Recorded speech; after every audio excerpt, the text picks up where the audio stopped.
Okay, so this talk is a talk that Sue Butz-Dion normally would give, but Mindy and I are going to take our best shot at trying to channel Sue's great energy in this room.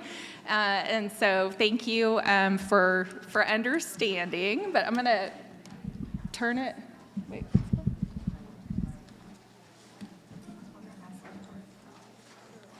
Okay.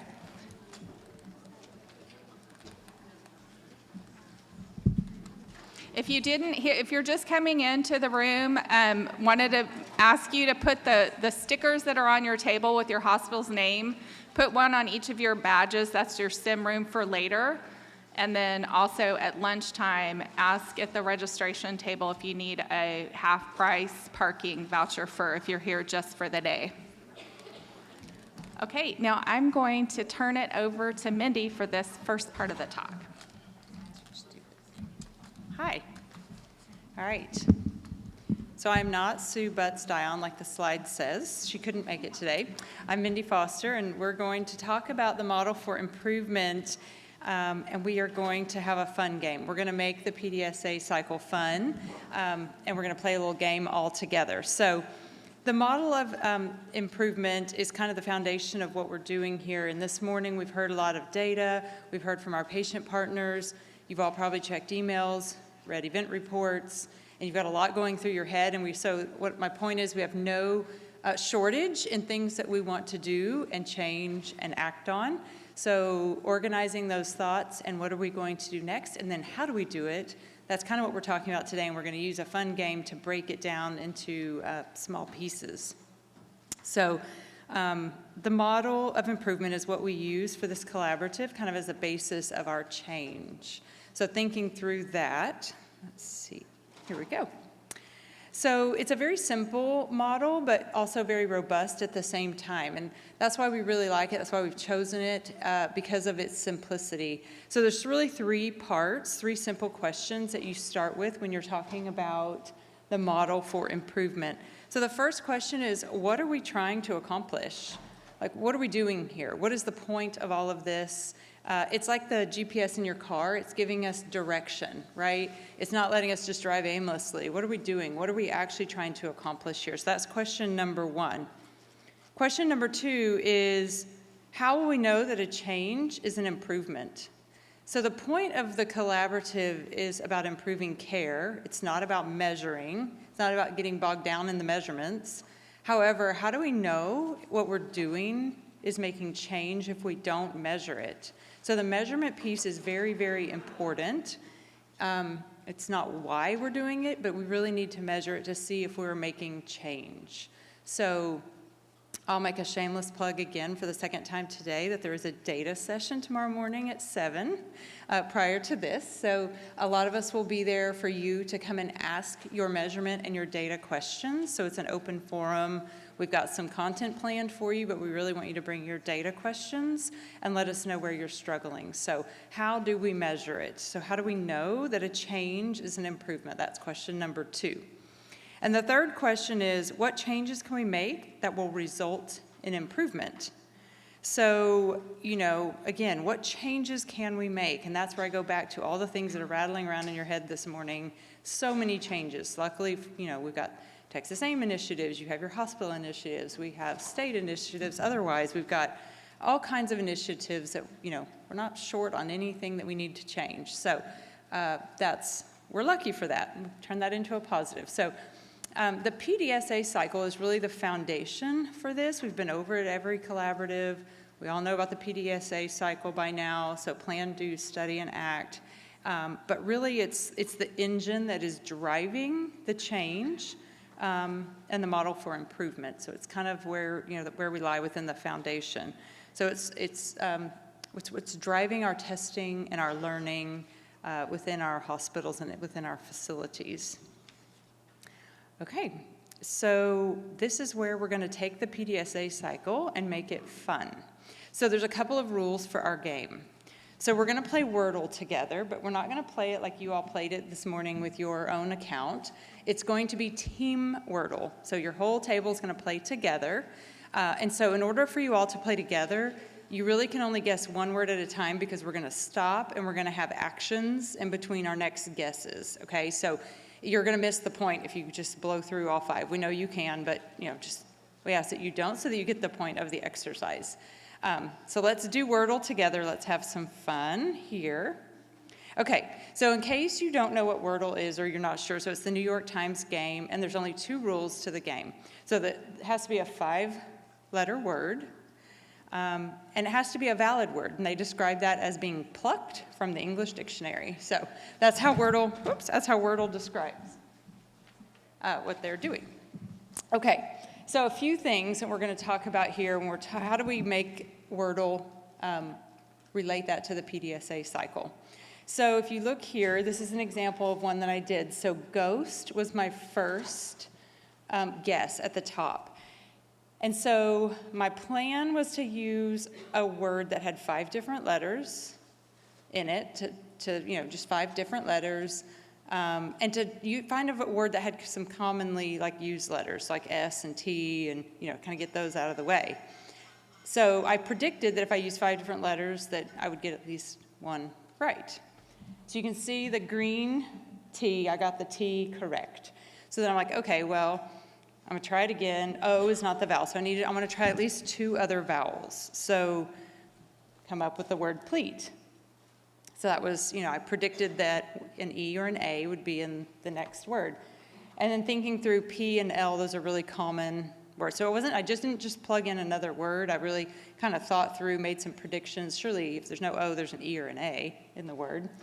So that I got A and L, and they're yellow, which means they're in the word, but they're not in the right location in the word. So the third choice that I used, I wanted to move the A and L to a different location. And so the only other word I could think of, I had to use the E again, which I already knew was going to be a failure point. Don't know why I went with it anyways, but I did. And so I knew there was going to be a problem, but it was the only word I could come up with that moved the A and the L into 2 different spots and kept my T in the same place. So, and then I came up with adult, and it was the right word. So kind of that's thinking through the PDSA cycle. You have a plan, you make a prediction, and then you execute it. So that is what we are going to do, but you're going to do it with your table. So here is what you are going to do. Your table, you're going to come up with a plan. I'm not going to give you we have a special QR code. Don't pull up your Wordle on your phone. Plan what 5-letter word you're going to use first as a group. So you can use my strategy. You can use your own strategy. You all play, so you might have your own strategy. You might try a certain word every single time, or you might try. So talk about your strategy. What are you going to do, and what do you predict is going to happen for your first word? So start now with your table and think about what word do you want to try and why.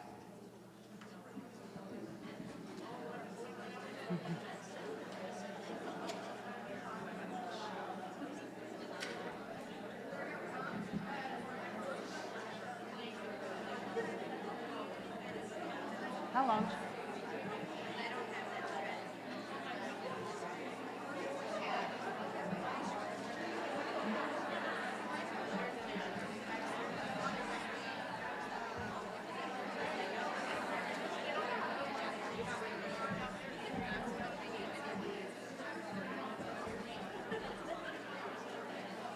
Okay, I see writing. Do you need more time to discuss your word? Okay, I'm going to give you 1 more minute, but I want you to also talk about how are you going to measure the results? Like, what is your success going to look like? Number of greens, number of yellows?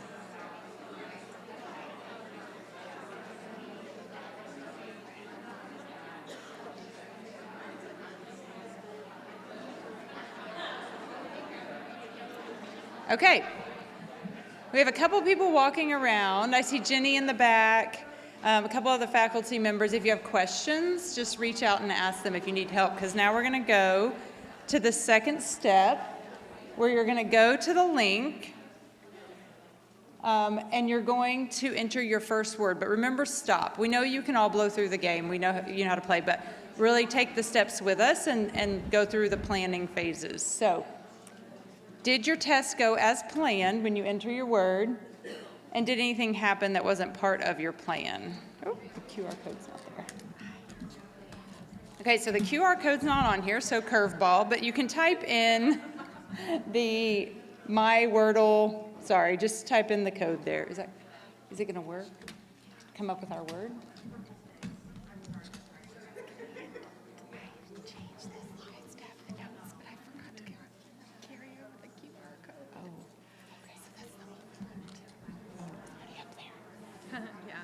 Okay. That's good.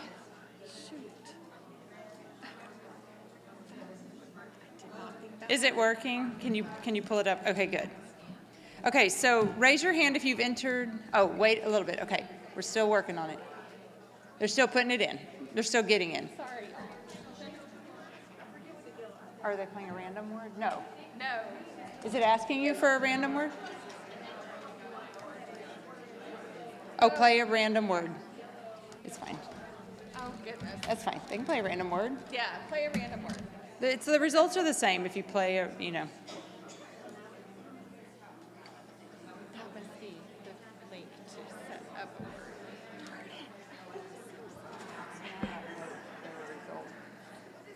Oh, because everybody's got to do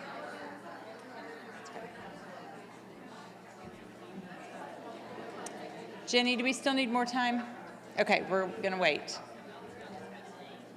So remember, don't go on to your second guess. We have steps between.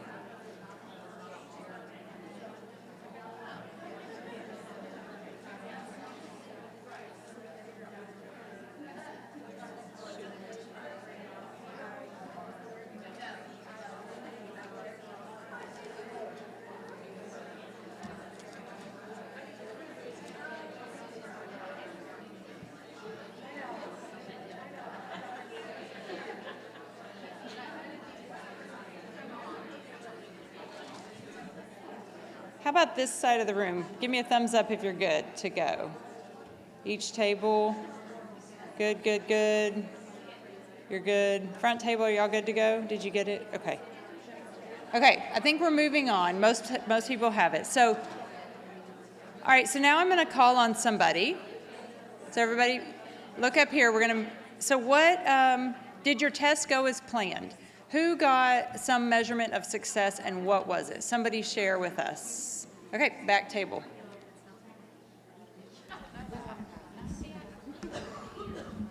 Okay, so we got the first letter right, and then we got the next two letters that are in the word but not in the right spot. Okay, so what was your strategy to start with? We picked a word with a lot of vowels. You picked a what? A word with a lot of vowels. Okay, picked a word with a lot of vowels. Very good. And they got the first letter right, and they got the next two. They got one green, two yellows. Were any of them vowels that you got right? Yes. Okay, so they're having some success there. Okay, did anybody have anything go wrong? Did anybody not get any greens or any yellows? Okay, over here, this table. Sorry, Jenny. We have two mics. Does another AIM member have a mic? Over here at this table, they had, raise your hand if you had none right over here. Who was going to speak? I think you passed them in the red. I think so. Did you guys have none? No words? Oh, you had none? It's interesting because we put the same word and some of us got a green, some of us got a yellow, and then some of us got nothing. Okay, so you're probably, because you're playing, okay, that is interesting. Well, you're playing on the open platform, and so with that link. So just, I think what we're going to have to do is just have one person kind of drive the word. So pick the person at your table that got the most right. Stay on theirs. That's me being competitive. I like winning. Okay, so we're going to move on to the next piece. All right, so step 3. So what did you learn? Did you learn anything from this? And you don't have to answer this, but think about what your strategy is going to be. We want to go, what did you learn? And then what is your next step going to be? So adapt your theory. So for example, using a lot of vowels again probably isn't going to be their strategy. So that worked the first time around, but I don't think that's necessarily what I would test the second time around. So next, what is your strategy based on your first plan, your results, what you learned? What is your second plan? Did you have a different plan than the beginning that you need to abandon altogether? And you know, kind of where are you going with this? So everybody come up with, you can talk now and come up with another word, enter one word on one phone.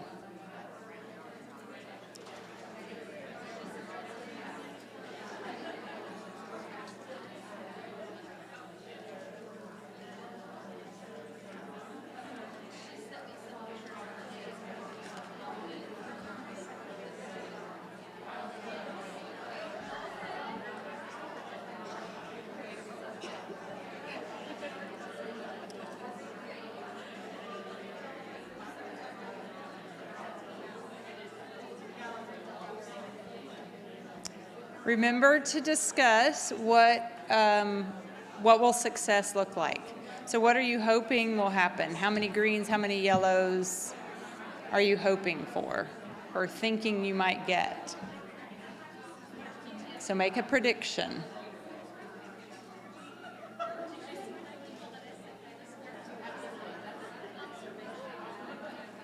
I see some very serious conversations happening. I like this.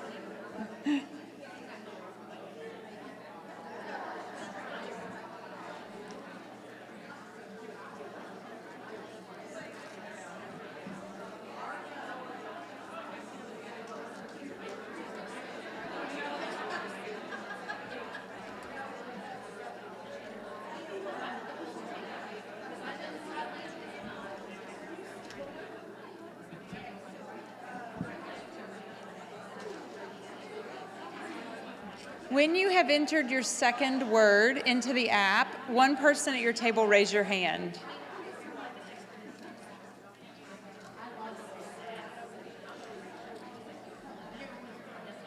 Well, yeah, one person raise your hand when you've entered your second word so I can see if we're ready to go on.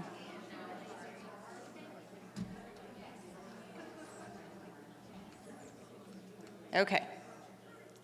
Okay. I think we've... All right. Somebody, I need a volunteer. Did the test go as planned? And did anything happen that was not part of the plan? So who wants to tell us what they planned and what happened with their word? Sorry, she stuck my hand up. Kristen thought of it. She just guessed the same word that you had up there. And it got it right. Because we had two of the letters. Yeah, that's exactly what we did. We decided to watch our peers and learn from our peers, and so we tried adult.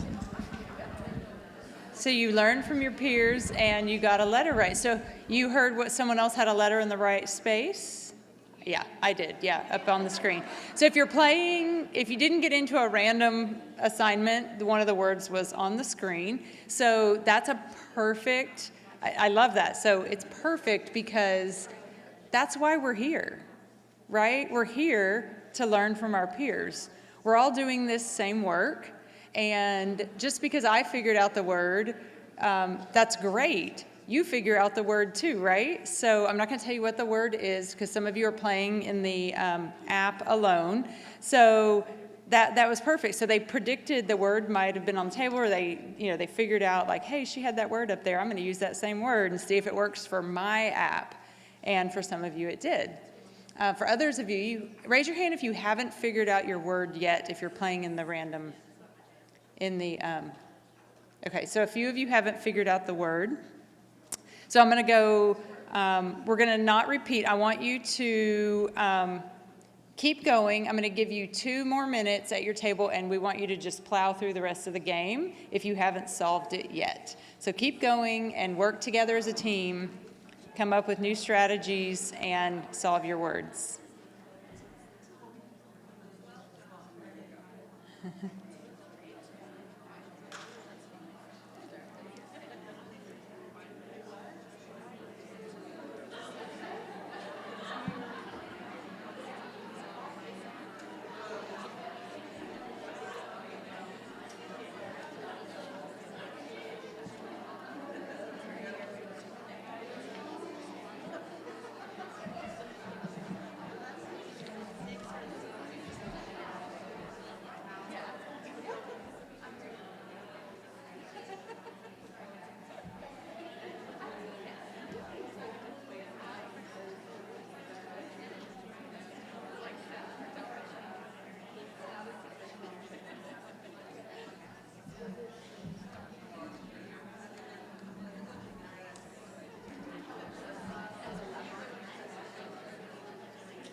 Is anyone still working? Did you go through your, it's fine if you are. Okay, so I hope that was fun. It's a kind of creative way to go through the plan, do, study, and act as a team, and working together with your team to come up with a plan, to come up with predictions, and then do it, and then study it, and then act on it, right? And this slide I really like. It's the the rinse and repeat slide. And so it's kind of what we do a lot. Plan, do, study, act. It's like rinse and repeat. Just keep it going until you get it right. We want you to start very small and then grow once you start getting it right. You can start with 1 hour of one day. You can start even that small to trial something. You start with one nurse. You can start with one physician. And then really grow and see if you can work the kinks out to get your plan bigger. I want to just reiterate the second point of this, not just to learn, plan, do, study, act a little bit differently. I hope you all up your Wordle game now because you're going to actually have a strategy. So moving forward, I hope you get better at your guesses each day. But thinking about why we're here today, why do we have the posters around the room? Why? What is the point of these learning collaboratives, these long breaks, these lunch breaks, sitting at tables maybe with people you don't know? It's exactly this, doing simulations together. It's exactly what we went through today. I solved the word, and then you took what I had, what I learned, my experience, and you tried it in your scenario, okay? And it worked or it didn't work. Worked for some of you and it didn't work for some of you. That's life. So really taking what you learn from each other and trying it small scale at your facility. I do want to caution everybody, don't take somebody's solution and implement it at your facility. Don't skip the steps because their facility is different than your facility and we all have nuances. So remember to take someone's solution and then have a plan and study it and make predictions and go through the steps that way. So thank you all. And I'm going to turn it over to Julie and she's going to keep going with a little bit more of the model for improvement. Thank you, Mindy. Okay, so just like Mindy said, you want to start small. Start small and make that prediction, test it, collect your data, learn from it. And then as you are developing your knowledge and you have a theory and you see the theory is moving, the theory is guiding you in the right direction, then you want to take that same theory and apply it to a variety of conditions. So you might try it on the night shift instead of the day shift, or with a different provider, and actually as you scale up, a different unit. And then as you get confidence in your theory, then you make that part of your routine operations.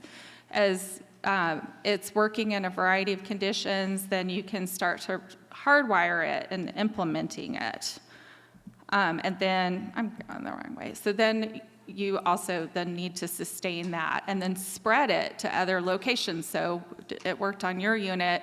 Well, how does it work in the emergency department, for example? And as we started back in Learning Session 1, we really started just with the change ideas. Over the past months, you guys have put a lot of those ideas to test. And so now your changes might be bigger. You might have less small tests of change and maybe just a little bit bigger tests as you're getting your stride. So, I keep going the wrong way. So, just to reiterate, to be considered a test, all of these steps need to be in place. The test was planned, and this, before I go over this is to help with that spread, so that shared learning. To be able to share that learning, you have to be able to communicate it and have all the pieces to it. So these are the steps for a test. The test was planned, including that plan for collecting the data that you need, that includes qualitative data, but it also includes quantitative data, but it also includes qualitative data. So how did the experience work for your different stakeholders? Did your patient have a positive experience with that process, or what's their feedback about how it might be better? Is there something that might need to be changed, just a little tweak to make it more part of a flow with a provider?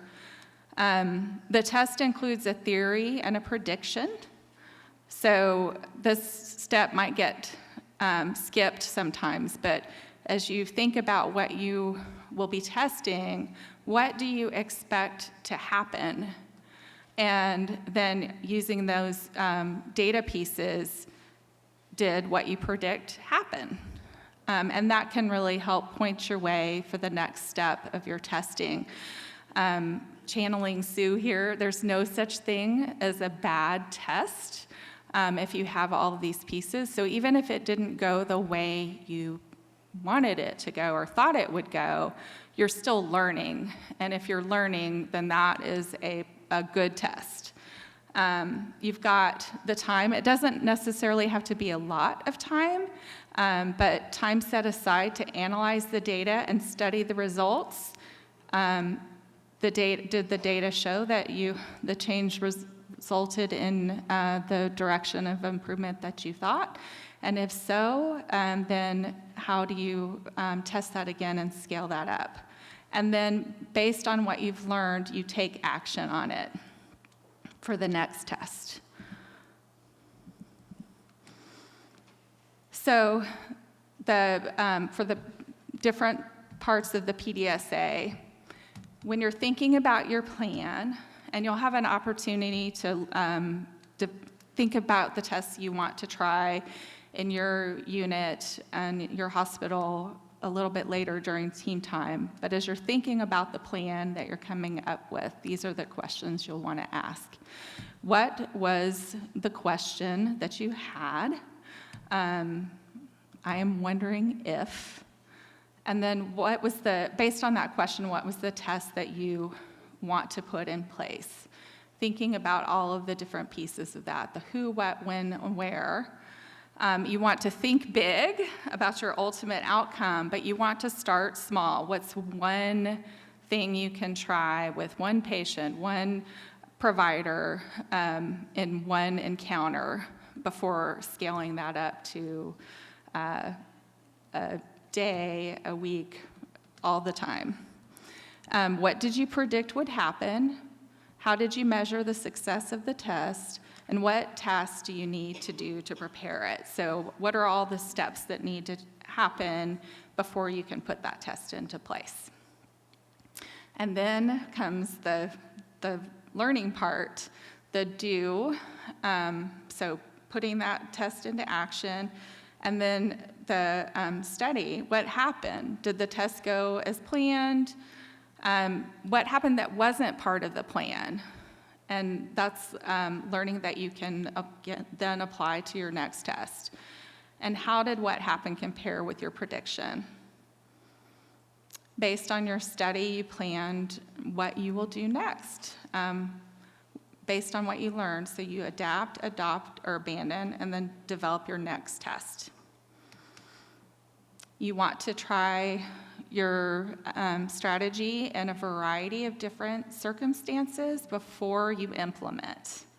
So if it worked in one condition, will it work under conditions where maybe the patient load is very heavy?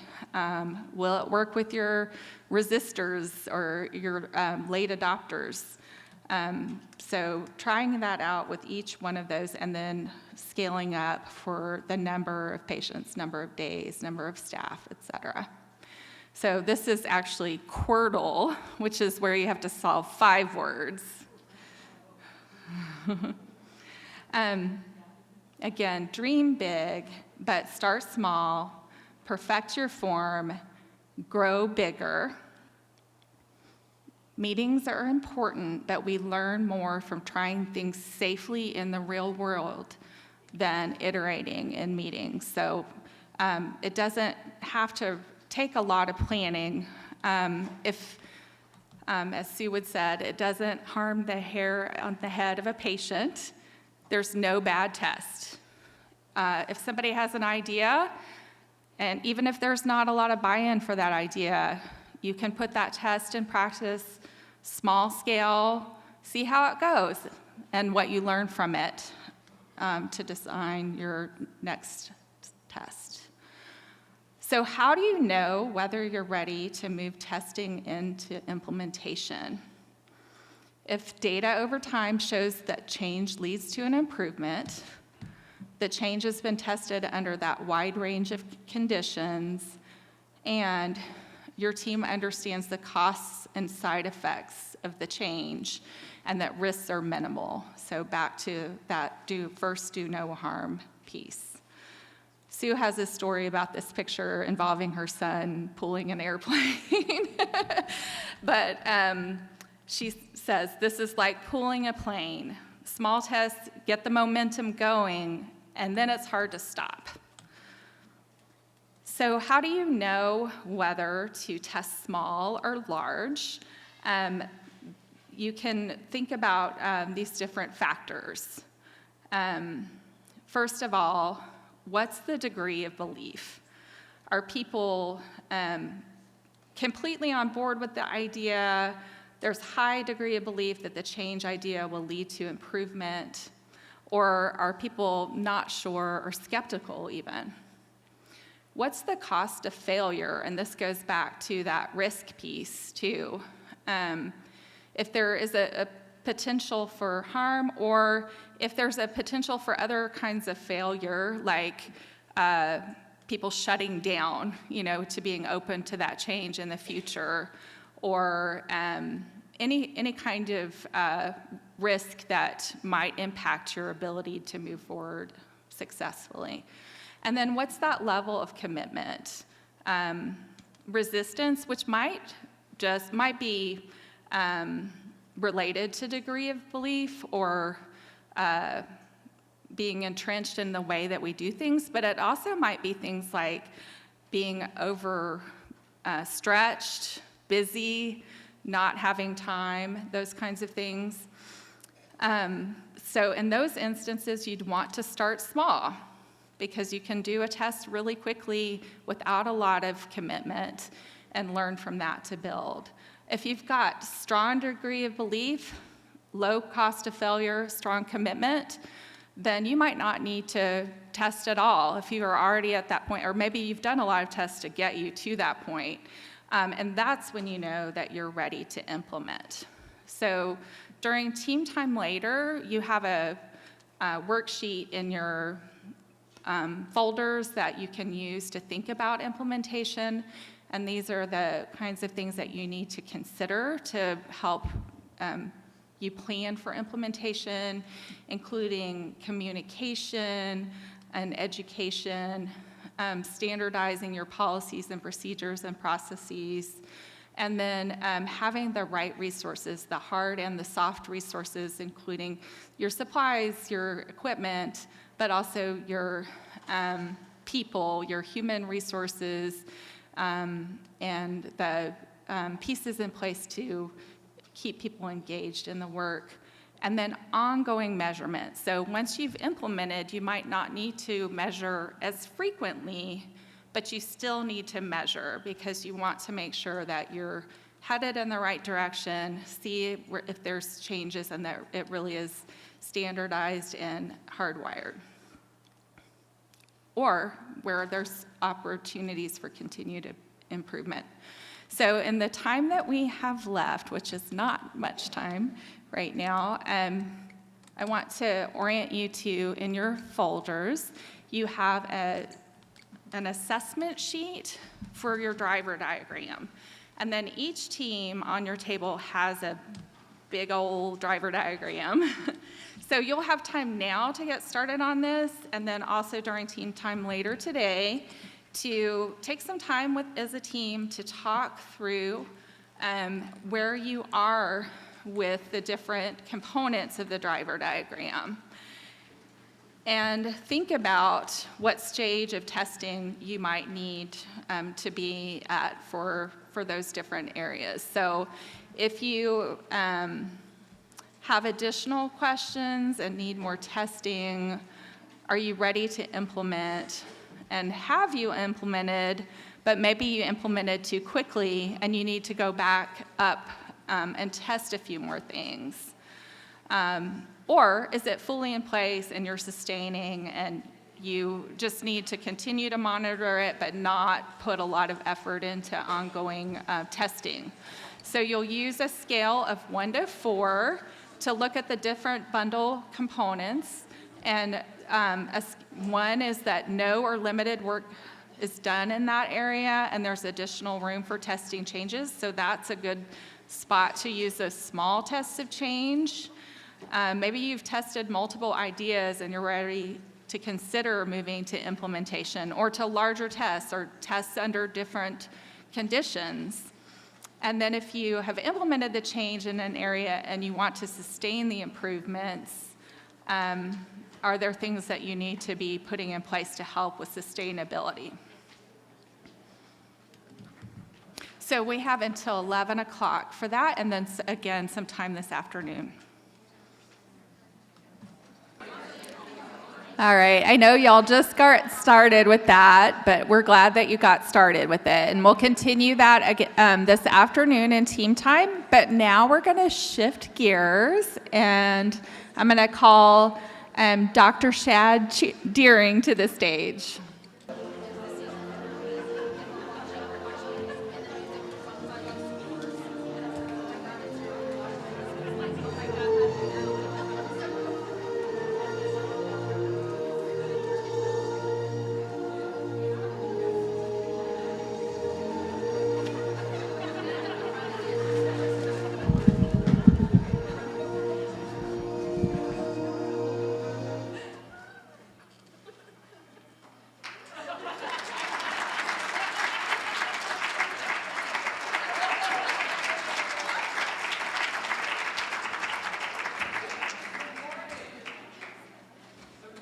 Change, I think I missed Halloween.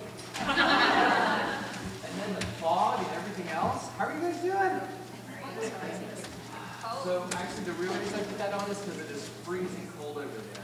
I had nothing else, so I'm like, okay, good morning. So just so you know, at our hospital, we did win the costume contest at the Children's Hospital. I know. There's some great things about being in a children's hospital is that you can do that, and we did it for the patients that were admitted that couldn't go anywhere, and nobody looks at you strange. Because I will tell you, the people who are setting up lunch out there had some questions. Although, in fairness, Rocky Domino came around the corner, and I went like this, and she goes, "Hi, Shad." There was no delay. There was nothing. She's like, "Hi." I'm like, "Okay." So this is our agenda. So what we're going to talk about today, we're going to talk about practicing for patients and doing in situ simulation drills. So I get kind of excited about this. I hope you do too. Show of hands, who's doing simulation at their institutions right now? Awesome. I love it. So this has been something that's really, really different than it was when we started this multiple years ago. And we just see more and more people. So it makes our job so much easier because what we're going to do up here today is we're actually going to practice the simulation here, and then we're going to show you a debriefing, because what we keep hearing from people is that we kind of got the simulation down. Like, we can get it out, we can run it, we can maybe get a doctor to show up. We'll talk about that. But how do we debrief it? How do we go over it? How do we explain things that went well, that didn't go well? And how do we do it in a respectful manner that doesn't turn people off? So we are going to talk about that. Course objectives, you're like, oh my God, I'm here for a course. No. You're here to learn about this program. So this program and the process and how to implement it at your institutions if you're not already doing it. So I put this up there. These are all of my names. So Yeah, I like to tell the story that when I met my wife and we first started dating, she called me Chad, and I corrected her, but I did it softly, and she kept calling me Chad, and I didn't say anything. And about a month later, my brother came to visit, and he goes, "You know his name's Shad," and she's like, "Why didn't you tell me?" I'm like, "I liked you. I thought we'd figure it out." So. So we've been married for 28 years, so it's all good. So yeah, these are my Starbucks cups, and you'd think it'd get better when they go to actually writing it on there. So now I just use my wife's app, and so I go in and they're like, "Katie," I'm like, "Yep." But apparently I've found out in the past couple months that this extends past Starbucks, and now Chick-fil-A, I don't know what that is either. So Chad BG, I have no idea. All right, so here's what I want to talk about. So here's the problem. Here's why we need to do simulation training on your actual units and not just at a sim center, because I love sim centers. They're awesome, but they're not reality in terms of where we practice. So every one of you, we know that like doctors get trained different than nurses. We go to different courses. Nurses get trained different than anesthesia. Pediatrics has their own thing, and yet we all come together and we think it should just work, like magic. Like there's any professional sports team that all practices in a silo and then just shows up, except maybe for the men's national team, and that doesn't work out well. So, sorry, that's my soccer reference. So our goal is we need to all be practicing together. And the other part about this is that our units always have a different team. So when's the last time you were on shift and you had exactly the same people that you did the night before or the day before? Maybe at a really small place, but in general, that's not what happens. So we have to get everybody together to practice. So what is practicing for patients? So this was actually built by the ACOG Simulation Working Group in collaboration with AIM as well as ACOG. And this was put together with input from everybody, and I'm not kidding when I say pretty much everybody. So we had physicians, we had AWON, we had family medicine, we had pediatrics, we had anesthesia, we had a patient advocate. Like we had everybody putting this together so that this isn't something that just a physician wrote or a nurse wrote or anything like that. This really was meant to be multidisciplinary. And so the implementation strategy, and I will tell you from going to national conferences, I was teaching last week, talking to other state collaboratives, I haven't found a place that's doing it better in terms of Texas. Don't let that go to your head. No, I'm kidding. The Republic of Texas. So just so you know, okay, don't boo. I'm from Oklahoma. I know. You thought I was a Texan for a second. I know. It's okay. But I'm the Oklahoman that didn't hate Texas, just the University of Texas. I know I'm in Austin. I'm sorry. But I did grow up in Oklahoma. But Texas is absolutely doing this really, really well from an organizational standpoint, from getting out to the cohorts, from actually taking this kind of strategy and making it something you can do, because I love the bundles. I really do. I love the AIM bundles. I think they're fantastic. But whenever I look at them, I always get to this, and now what? Like I have this great stuff. How do I implement it? How do I make this work at my institution? So this is a way to do that. So we've been working and going across the state. This is what we did in 2020. This is the road trip. We did stop by Arby's on the way from Lubbock to Dallas, because let's be honest, who can not eat curly fries? I mean, they're kind of fantastic. And then we went to Dallas, and actually as we were driving and doing this, we trained 122 hospitals, 370 participants, and as we're doing this, we're hearing these like reports on the radio and MSNs coming up like, what's this COVID thing? So the next year, we were virtual. Yuck. I can't tell you how well. Actually, real story, I actually did wear that in the hospital during COVID, and I'm like, oh, I don't have to wear a mask.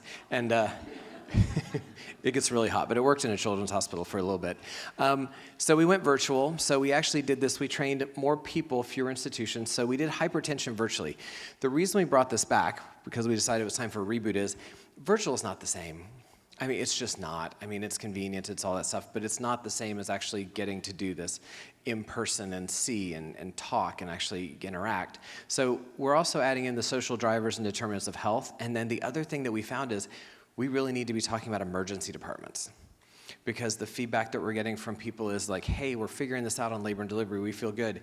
And my ER keeps sending up people snowed on Ativan. Or my ER looks at a blood pressure and goes, it's less than 200 over, 120, like, it's fine.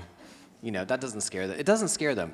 Pregnancy scares them, but I mean, your HCG can be 5, and they're like, oh my God. So it's, you need nothing to scare them about pregnancy, but hypertension, So what does this look like now? So all of this stuff we're going to give you, actually, most of the stuff we're going to give you is available online. You guys, because you're here, this is like a cardio-ship, like a one day only thing. We've actually updated some of them. So some of the things you all are going to have access to, we have adjusted and adapted based on the format. So we've got an emergency department one now. We've basically put in social determinants of health. Like, we've added things in, because to do things at the national level with this, it's a long process to get things through. So we've just basically, not shortcut it, we're just giving you the preview, if you will. But all of this stuff is available online, and so you can click on, this is the new link. I love what they've done. They've made everything look really pretty. But here's what is online. There are PowerPoints to go and talk to your faculty and to go talk to your leadership to say, here's why we need to do this. And one of the things that Julie says a lot, and I absolutely love, is please steal shamelessly. Okay, this is all free. This is all out there. There's no financial incentive here. We want you to use everything that's out there. Take it, put your name on it. We're totally good with that. Online, you have the hypertension scenarios, you have hemorrhage scenarios, and then we have training aids, which are really cool, including visual aids, because we've tried to make it so you don't have to just reinvent things every time you do it. Additionally, we have team-based communication training, so we have just a one-page handout for team steps concepts as they apply to obstetrics. So just show of hands, how many people have done formal team steps training or teamwork? Yeah, we've seen this really interesting kind of curve where we went from like nobody doing simulation to everybody doing simulation, and we went from everybody doing teamwork to we're down here. So we'll figure, there's a sweet spot in the middle, but I think it was COVID. So we'll figure it out and we'll fix it. We also have debriefing forms. So I think the hardest part and the last part of my talk is all about debriefing, because debriefing is difficult. I don't like it. I really don't. Because there's a potential for conflict. You have to, if there's problems, you have to point them out. But it's the only place where you're going to learn, and it's the place where you can actually make things change. We have protocol change forms and implementation plans. We're going to talk about those and go over them. That means that when you run the simulation, you write down what you found and what you're going to do differently, and then you fix it. Because if you don't fix it, no one's going to show up. And then they stop believing you, and then that's not only a bad song, but it's just not going to help you in the end.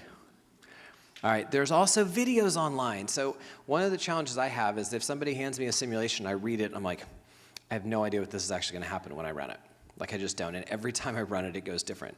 We actually filmed videos. So these are available on the AIM website. Interesting fact, guess how many views they have?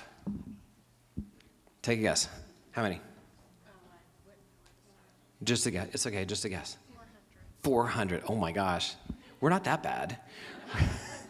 All right. More than 400. More than 400. This is like Price is Right. More than 400. Okay. All right. How many? 1,000. Okay. More than 1,000. 3,000. No more. 7,000? 7 or 7,000? Okay, all right. So someone here is going to bid $1, and you're not going to win because you're not going to be close. So it has over 20 million views so far. I know, my kids said that. They were talking about, one of my kids like does this thing for motor racing. He goes, Dad, I got 10,000 views. I'm like, that's awesome. He goes, how many do your videos have? And I said, 20 million. He goes, oh. He goes, are you? He goes, are you famous? I said, I'm Twitter famous. He goes, what's that? I said, not famous. And so anyways, they're actually really good videos, and they're based on the scenarios you have. So if you have someone that doesn't quite understand what they're going to look like, just watch them. They're a lot of fun. Okay, let's talk about implementation. It is not rocket science. It's way harder. Okay, one of my favorite quotes that I heard from an OB doc over in the UK who did a lot of the seminal work in terms of shoulder dystocia and showing with simulation we can decrease injuries fourfold or almost to zero. He said, if you want this program to work, please don't put a doctor in charge. I know, it's like, ooh. Are there any doctors in the room? Couple? Okay, awesome. It's not that we don't mean well. It's not. It's just that a lot of the organization and the other stuff, like we sometimes struggle with. So having that partnership really, really matters. So when you're putting it together, and you should have this in your packets, right, Julie? Yep. So this is an implementation plan, and what we want you to do is we want you to take this, we want you to write it down. If you actually write something down, you are actually significantly more likely to do it. It's a fact. When you look at stuff, that's how it works. So our goal is that we want you to write down who are going to be the key members of your team. So you need a physician lead, because I heard the question earlier of like, how do we get the docs to come and actually participate in these? You need a doc. Like, you need a doc who is invested in this, who's going to be your advocate for it. You need nursing, okay, in terms of, because, and there is a rule for doing simulation in situ on the ward, and that is real patients are always more important than fake patients. Okay, so I was doing sims on Tuesday, and we were getting ready to go, and they said, oh, the OB just got called back to a stat C-section. We're like, great. Like, we're not, I said, make sure they know this is a drill and do not call them. Okay, they're not happy about that if you do. So support staff, blood bank, pharmacy, really important. So some of the training aids are actually things of blood, platelets, and you can basically cut them out, laminate them, hand them to the blood bank, and when you're running whatever it is you're doing, they can run down and get them, make them go through the process of what they have to do to actually sign them out. Change leaders, again, these are people who maybe they're not the nurse manager, maybe they're not even the educator, but they're people who are on that unit that can influence others to participate. And so it's kind of an unspoken thing, but we all know who they are. In terms of removing barriers to implementation, virtual initial training, mentoring, we've done that. Again, we found that this is more effective doing it in person. Action plans, I think I heard the saying, just the one before, don't take something and just take it back and just do it the way it's written. Figure out how it works at your institution, because it'll be different, and that's fine. Simple and inexpensive simulators, I'm going to show you that. Accountability, Joint Commission. You know, the nice thing is there's a stick now. And so the thing I always talk about sticks, like there's a stick and a carrot. And sometimes the Joint Commission takes a stick, paints it orange, and calls it a carrot. I know, it took a second. Anyways, so this is actually required. Like, your institutions have to do drills on a regular basis. So you can be the person who comes in and says, hey, you know what, I know, and I'm going to say this is part of the debriefing part, like, hey, listen, I know that you care about this and you want this to go really well. And I'm sure that you've already read this however many hundreds of pages and understand that this is a requirement. The good news is I have a way to do it, and it's inexpensive, and I have everything. Do you mind if I get started? They're not going to say no unless they want to look like a really bad person. This is one of the PowerPoints. This is for leadership. So again, this is a lot of the stuff I'm talking about. Take it. Put your name on it. Okay? You can use this to brief them to get them on board. This is a preparation checklist. It's kind of hard to read, but it'll be in your slides. This is as you're getting used to it. And this mattered more a couple of years ago, because when we would ask for hands, not nearly as many people were doing it. So you guys will actually be way ahead in this. But this is just, here's the equipment you need. Here's how to get everybody set up. In terms of simulator options, there's all sorts of, so how many people have a high fidelity mannequin that's full body that has vital signs and everything else? Okay, everybody else hates you. No, I'm kidding. Do you have a simulation person that comes to run it? Yes, yes, yes. Okay, so that's great, it's awesome. You do not have to have it. It's been one of the barriers that people feel like, oh my gosh, we don't have this simulator that can do all these things. Like, we can't, there's no way we can do this. You do not need it. I'm very much a fan of the mid-fidelity and actually even the hybrid, and which is what everybody should have and we're going to practice with today. And that's because I can talk to a patient. I can actually talk to the person instead of something as plastic. So there's all sorts of things that are out there. This is what was provided by TexasAIM. And I think, again, when I say that Texas is doing this well, I'm not kidding. Because not only have we already started with the postpartum hemorrhage, and now we're going to do hypertension in terms of simulation, but they sent out the simulators. These are inexpensive. They're called Mama Natalie's. They're really easy to use. We're going to use them today if you have any questions about them. If you didn't get one, let them know. But again, these are not expensive. These are in the less than $2,000 range. So again, really, really awesome tool. Things you cannot do with them. So you can do hemorrhage. You can do hypertension. You can do a breach. It's in the middle. You can do a precipitous delivery really easily. Shoulder dissociation with these models, not so great because the baby you fill with water and I mean, it gets messy. There's plenty of fluid, but the head comes off, so don't Don't do a shoulder dystocia with it. The breech, not so much. Doesn't do a C-section, and you can't do a cardiac arrest. Like you cannot do a cardiac arrest just because it's a real person sitting behind it and they will not appreciate it. So eclampsia works. It works great because first people get to practice seizing and they get to engage their core. All right, so we're also going to give you the simulations. We have an entire format, okay? We will give these to you. You will have the simulations you can take back so you don't have to write them yourselves. And they have everything from setup to the history to how you're going to run it. This is the flow. So the simulations we are giving you are very simple. The other thing is today when we're running the simulations and at the end of this talk, I'm going to tell you what you're going to do today. I will tell you the cases. I will tell you the complications. I will tell you the endpoints. All right, so today there's no test here today. Yeah, somebody's cheering in the back. But we try really hard to go through and not make it like if, then, do, because then it gets really confusing. And if you just go from A to B and you think like, oh, that's too simple, I promise you it's not too simple. There will always be things to learn. A lot of times it's facilities issues. Or we don't know where this med is, or how do we get a hold of this, or where's the phone number because they're seizing, like those kind of things. So again, they're very simple and straightforward. Matter of fact, the first simulation is going to be severe hypertension. You need to give 2 medications, correct dose, correct route, and then you're not severely hypertensive anymore, and that's it. Like that's the drill. So again, we're not trying to make this difficult. If at your institution you're good at this, you've been doing it, and you want to do other stuff, go for it. Have a great time. Make it crazy. Like we love getting feedback, and even when we're doing it in the here today, people will come up with different spins on it, which we absolutely love. These are the video examples. The thing I'll say, so there were 20 million views and stuff. However, I'm the doctor in them, and then some of them were, I mean, it was a video. Like we were doing training, we were trying to like show good and bad and stuff, and people are like, oh my gosh, I can't believe he did that. That was horrible. How did he didn't? I'm like, oh my gosh, it was a video. So. Apparently on some chat boards I'm probably in trouble for something, but anyways. These are the blood products. I love these things. They're really cool. We had a graphic designer who went through and put these things together. So again, print them out, laminate them, take them to the blood bank. It's great in terms of process. We also have vital signs. So these are the ones for hemorrhage. We have them for hypertension. I'll show him. So instead of having to have a mannequin where you have to push buttons and have someone run it and make sure that everything changes, we literally have cards and you flip them. Okay, so we're trying to make this really, really simple so anyone can do it. So I have another hidden talent, that is being able to draw fetal heart rate tracings. I don't know where I learned it, but I tell you what, if I get at least 2 Red Bulls, I get moderate variability really easy. So we have these. So again, when you're running it, we not only have vital signs, but we also have fetal heart rate tracings, and we'll provide these to you. This is the debriefing form. So here's the thing about debriefing, and I'll talk more about it in a second.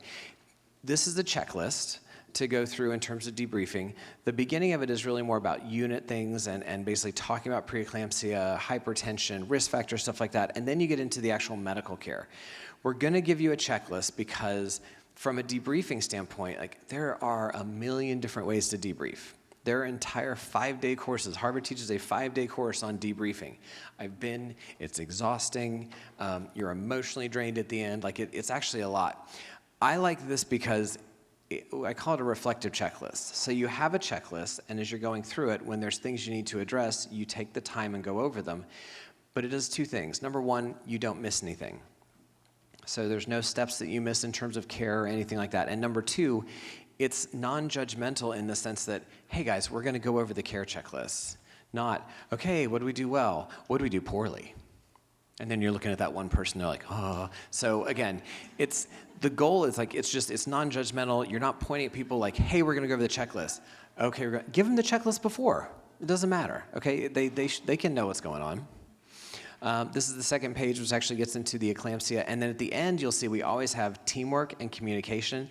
And in the updated version you're gonna use today, we've also put a question about social drivers of health, in terms of not only talking to the patient in patient-friendly language and tone, but also did we discuss any of the issues that might have been impacting their care. So this is the teamwork thing that only about 15% of you have done. So this is to get to a common language. I think people pretty much know SBAR, right? Everybody's pretty good with SBAR. So call-outs, checkbacks, closed-loop communication, situational awareness, those are all things that we're going to talk about when we do the simulations because 60% of bad outcomes in obstetrics are communication and teamwork. And yet we do not spend 60% of our time training on them. So we think this is a critical, critical thing.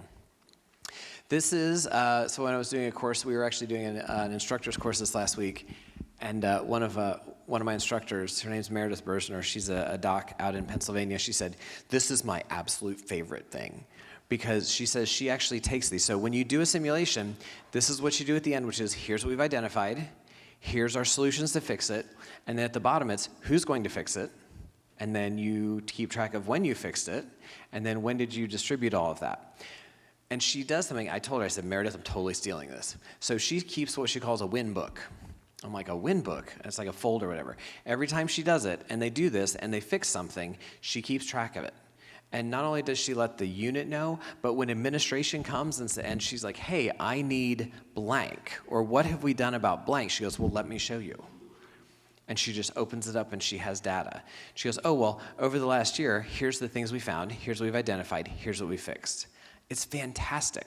From the standpoint of trying to communicate to administration what you need and why, it's amazing real-time data. So again, I told her I'm stealing it, but I'm going to give it to you all too. Okay, let's talk about debriefing. What is debriefing? The act of reviewing an event in which the team examines, explains, analyzes the events that occurred in order to improve performance in similar situations. How many of y'all have had somebody come up to you and say, hey, can we debrief? And it's a good thing. Yeah, that's the silence I thought. So that's kind of like going on the Jerry Springer show and thinking that they're going to, like, you're going to come out of there looking good.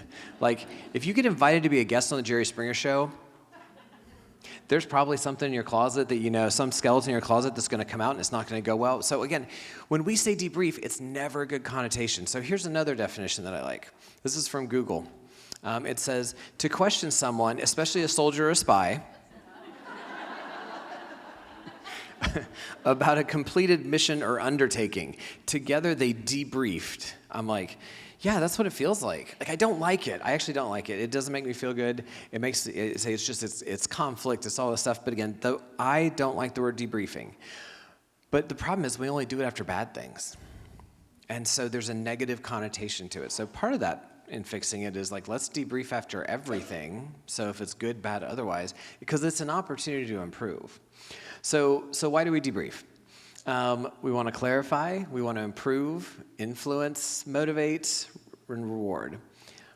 On a pain management scale, I'm just going to ask, if somebody comes to you and says, hey, can we debrief? All right, how many of you all are in the 0 to 3, like, okay, arms up, elbows above you, okay, 0 to 3, got it, okay. How about the people that are in the 4 to 7? Okay, all right, and how about 8 to 10? Okay, so here's what I'm noticing. Everybody over here on this side is so cold they can't even raise their hands for anything. Because I'm watching you. All right, everybody over here is like, you're warm. There's like, you know what, it's like you're in the car and you got you've got like, you know, like cold and like moderate over here. I don't know how the air actually stops here, but apparently it does. Same thing in my car. Okay, so again, everyone say, I don't like debriefing. I'm out like a 9. Like, I really don't like it. But I don't think there's anything we do that's more important. So debriefing has got to become part of the culture. And we need to be doing it when we do things well so that it doesn't become something that we avoid. It's really hard to do if you don't follow some initial principles that we're going to talk about. And it absolutely cannot be used in a punitive manner. If I tell you to take like a couple seconds and think like, let me think about a debrief I was in that went really badly. Does everybody have one? It's not fun. And the problem is it damages trust, it damages relationships, and then people stop listening. And then we've done the exact opposite of what we're trying to achieve. Okay, when to debrief. So with a simulation, it's really easy. Our goal, and this says debriefing should be brief. How many of you guys have been in that debrief that is just wandering and you're like, everybody's doing this? I hate those. So the goal with this program is you're going to be able to run a simulation and then debrief it and be done with everything in 30 minutes. Okay, because let's be honest, you guys are busy. There's actual patients on the unit. There's other stuff going on. If you're doing it after a real event, again, you may not even have 30 minutes. You may just have 10. That's okay. All right, so debriefing should be brief. They need to be timely, and this gets into a whole other list of things. If you've had a really catastrophic and emotional event, there should be a quick debrief, but that's going to be centered more around patient care and what do you do next, and you're probably going to need to come back later and have that full debrief. That's okay. Don't try and grab everybody, and say, hey, that was really traumatic and awful. Come everybody, let's talk about it for an hour. Like, it's probably not going to work. There's other stuff going on. Organize, that's why we're going to teach you to use a format. Brief, stay within whatever time constraints you have. Summarize lessons learned and have a mechanism to fix it. Because if you don't, then it's not worth it. Okay, there is an art to this, and I'm going to say something that you're going to hear over and over and over again. Be curious. Figure out why. So here's the thing. No matter what you see, there was a reason that the person did it. Okay, so for instance, if I'm driving down the road, I was on the East Coast for a while, so being in Texas, this is different. I'm driving down the road, and this massive Ford F-150 cuts me off. I'm like, dadgummit. Why? What am I assuming? I'm assuming they're rude, don't care about my little car, and they just whatever. I could be right. I could also be wrong. Why are they driving like that? Maybe they're late for an appointment. Maybe somebody's sick. Maybe they're having a bad day and they're not paying attention. I don't know. But if you can figure out why, then you can fix it. So in every simulation, when someone does something, give the wrong medication. Why'd they give the wrong medication? Maybe they were taught the wrong medication. Maybe they didn't know what to do and they panicked and they just did something. Okay? Maybe somebody else told them to do it and you didn't hear it when you were kind of watching as the debriefer. So if you can figure out why, then you can address it and you can fix it. So I will say all the time, I'm curious. I noticed blank. And so we'll kind of go over some examples of that. But if you can figure out why, then you can get to the root and then you're good. These are some general things, and this is actually similar to the last one. Be timely, be specific. Okay, listen, focus on the behavior, not the person. So I will say things like, I noticed, okay? I noticed in this that there was a lot of noise, and that, people seemed to be really excited, and, really the volume kind of went up. What did you all see, okay? Instead of saying, you guys were way too loud. I mean, and you can say the same thing. The other thing is tone. You can say the same thing and make it sound awesome or terrible. Okay, so if I can say I'm curious, hey, look, I'm curious, about the medication you gave. What I heard you say 25 milligrams instead of micrograms. So tell me what your thought process was, or tell me what you've learned and what you normally do, as opposed to, so I'm curious. Why would you give 25 milligrams? You just have to change the tone of your voice or the way you stand. Okay, so when you're debriefing, these are going to sound stupid, but when you're debriefing, open posture. This means either I'm sitting on that side of the room and I'm cold, or I'm closed off. Sitting is better than standing. It's less threatening. If you're debriefing with other people, don't sit together, because it becomes an us versus them. When you're asking questions, ask them to the group. And when we do the debriefing, so after lunch, we're going to do a simulation, and then I'm going to do a debriefing for you. I'm going to demonstrate it, and we're going to go through it. I'm going to show you all these techniques and the things to do, not to do, and stuff like that. And that actually came from one of the learning collaboratives. They asked to see that. Okay. Culture of perfection, shame and blame. Okay, so this is an example. If they gave the wrong dose of the medication, and you say, "Hey, what's the right dose? What's the dose of the medication?" Why am I asking? You did it wrong the first time. Do I think you got smarter in the 2 minutes since you did it? Probably not. So you have to be careful. So don't assume I have the answer. So what'd y'all miss? I tell people all the time, look, here's the deal. I'm not a mind reader. I'm really good at addressing things, but I cannot read minds. It's on the list of things. I can wear dinosaur costumes. I look decent in pink, but I can't read minds. I can't do it. So you have to tell me what you're thinking. So don't make them guess, because then they're going to worry. And do not use a blaming tone. Why is it hard? Okay, so it's hard to debrief sometimes because, like I said, real patients always trump fake patients. I don't like conflict. I would rather avoid conflict. Lack of leadership support. Here's the deal. If you don't have leadership support, people just bail. and then they don't show up and they don't take it seriously. The standardized tool will help you, and then if you don't follow up, people will stop listening. Okay, so another thing that I do every single time is I put out the basic assumption. So we finish with a simulation, even a real case, and I say this, hey, all right, everybody, thank you so much for coming and doing this. Okay, thank them up front. Thank you so much for coming to do this. I'm going to start with the basic assumption, and that assumption is everybody here is intelligent, well-trained, wants to do their best, and we're here to improve patient care. That's why we're talking, okay? You do that and you set the tone because people are nervous when they do this. They're nervous because they've done something wrong, or they're going to be judged, or people are going to be like, oh my gosh, can you believe they did that? Like, just put it out there. This is why we're doing it. I can't read that far. What's that say? I have 10 minutes? Okay, thank you. It'll take me that long to get back in the dinosaur suit. And then I'll say, great, let's go through the checklist and review. Again, if I say there's a checklist, and even especially if they've seen it before, there's no threat.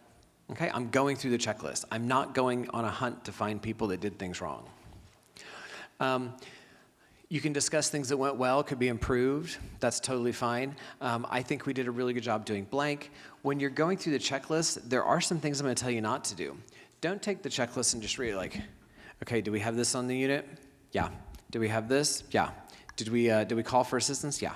And don't just click through and be done and be like, it's called pencil whipping, and you're like, yeah, I'm done. That's the same as online training. It's just not worth anything. So go through it, ask questions. Okay, so, and you're welcome to say things. Hey, look, I noticed you guys did a really good job on this. Okay, when you're asking questions and you're trying to get people involved, and again, these are techniques I'm going to show you. It's okay to ask a question, but if you put it out there, like, all right, let's just talk about hypertension. So risk factors for hypertension. So high blood pressure, chronic hypertension, previous. Ask the question, wait a beat. If you start getting answers, awesome, go with it, let them talk. If you don't, start talking. Because otherwise there's this awkward silence and everybody's sitting there and they feel like they're on the spot and then nobody wants to say anything. Even the right thing they don't want to say.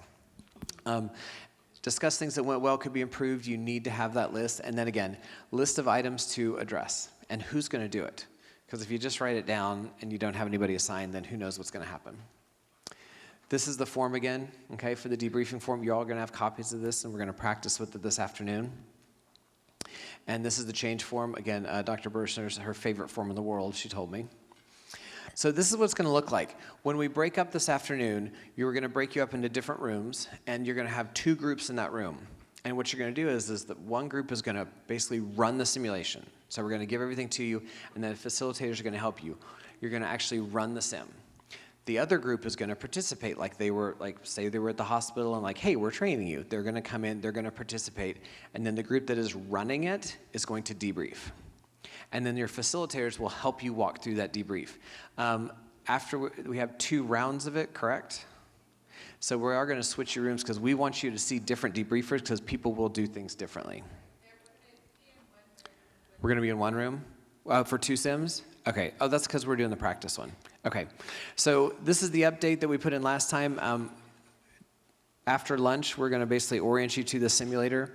We're going to do an example. So we have one group that's going to come up. They're actually going to run one, and then I'm going to debrief it, so you'll see that. And then the AIM simulation staff, they've been doing this a while. Like you have, and again, I do these all over the country, and I will tell you that the people you have here to go through this with you and practice and debrief, they're really, really good. In fact, they go with me to national meetings to debrief. They're so good. So again, we'll talk through this, and we'll have a lot of fun when we're doing it. Station flow. I'm just going to kind of flip through this. So remember I told you I was going to tell you what we're going to do? So here's what we're going to do. Preeclampsia with severe features. There's going to be, and then the second one's going to be an eclamptic seizure. And then the third one's going to be superimposed preeclampsia with eclampsia. That's what we're going to do today. There are no surprises. You will all have the checklist. This is not a test. One of them actually does present to the emergency department. So we changed that because we really think we need to focus on it. Okay, here's a summary. I'm really encouraged to see all the people that are doing simulation. What we really want to give you today is just more tools, more stuff to be able to take with you. I really think, and this is from the patient side, I think this is a way that we can demonstrate, like this is a concrete demonstration when our patients ask, what are you doing to make things better? And you can say like, well, I got a bundle. Well, great. What are you doing? I mean, it makes sense to patients say, you know what, actually we get together and we do simulations and we practice, just like a professional team would in any sport. The other thing from the patient standpoint that I just want to tell you is, so we've started to actually talk to patients and to get their stories, and we're starting to work on integrating them into the simulations. So the course I just ran in Arizona last week, we had a patient who shared her story. She had peripartum cardiomyopathy, was not listened to, sat in the ER for 5.5 hours with chest pain, went home because she had to breastfeed, came back in the next day, thank goodness, and they wheeled her over, and her ejection fraction was 10%. I know, like that's bad. And then she also had a postpartum hemorrhage. Anyways, we used her simulation. She and I sat down, we met, we talked through it, and she's a PhD. She's incredibly educated, and was like, I want this to help other people. So we sat down and we went through it, and we actually wrote her simulation. And our course we did last week, we ran that simulation, and then afterwards we showed that simulation. We actually showed her giving a 10-minute talk about here's my story. So I think there's going to be more and more opportunities, and what we do want to do with practicing for patients and also with this is we want to engage our patients. I think we have some who are staying today. If they're in the room with you and they're playing the patient, talk to them about what they're hearing. Talk to them about how it feels. It is an amazing opportunity to get a viewpoint that we just don't have. And then debriefing takes practice. It's critical, and we're going to have a lot of fun practicing it today. Okay, I'm going to tell you one more story, and then I'm going to let you eat. So this is one of my favorite texts of all time. I was a staff. I was on the East Coast. I'm still in the military at that time, and the week before we'd done some training on shoulder dystocia. And I was walking on labor and delivery, and you know how when you walk into the nurse's station, there's nobody there. It's a really bad sign, because it means some crap's going down, and everybody was gone there. And I wasn't on call. I was walking the clinic, but I can't help myself, so I run in the hall and just try and figure out where everybody's running. And I hear the commotion. I'm running down the hall, and then I hear a baby cry, and a nurse comes out and goes, "It's okay, kid's out." I'm like, all right, good. So I go back down to clinic, and about half an hour later, I get this text. It was one of my residents, and so I called her. I'm like, "Hey, I like the text, but what's going on?" She goes, "You remember last week when we trained for a shoulder dystocia?"